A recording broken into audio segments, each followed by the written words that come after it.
Hola, ¿cómo estás mis amigos, mis amigas? Bienvenido a mi channel y soy Jose, and welcome to another episode of a day in my life rest day edition with Sopas ni Mama. Charing.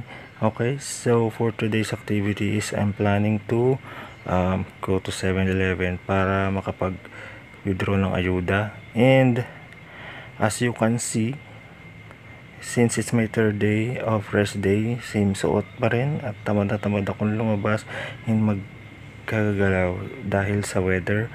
Yan, huwag nyo napansin ng kalat sa kwarto, and hinahanap ko ang aking bag and set of ATMs. By the way, dyan ko nilalagay yung mga schedule of activities for Spanish and upcoming review for licensure exam as well, but I'm still not decided yet. So let's find where did I put those ATM cards. And taran! Doon ko talaga siya tinago para secure. Okay, so let's go and let's prepare. And check muna natin kung luto na ba yung pinakamasarap na sopas sa buong mundo, ang sopas ni Mama. Pero bakit walang tao dito sa baba? Hindi ko siya makita. Maybe lumabas siya at may nakalimutang bilhing rekado para sa kanyang sopas. Ma, asaan ka na, ma? Char. Okay? So, anyway, since walang tao dito, ala na at mag-prepare para maligo. Medyo nakangati na rin ako at ilang days na ako din naliligo. Ganun talaga ako, guys, lalo pag rest day ko. Sobrang tamad talaga maligo, as in. Pero toothbrush, goods naman yan.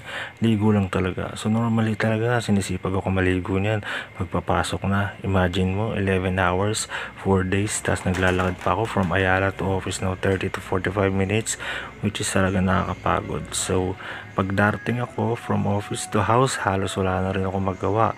So hirap ako mag-adjust para makapag-review for Spanish, upcoming Spanish class din. So buti na lang hindi nakita yung lower part. Charing, naka-boxer shorts naman ako niyan.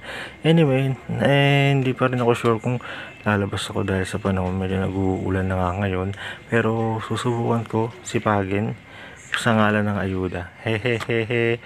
Ayan, so ang kalat pa rin ang kwarto ko. Kita nyo naman yung background, ang dahil pa rin yung cheat-sheets, which is gusto ko na rin talaga siyang baklasin para makapag-strategize ng bagong, alam mo na, diskarte sa pagre-review.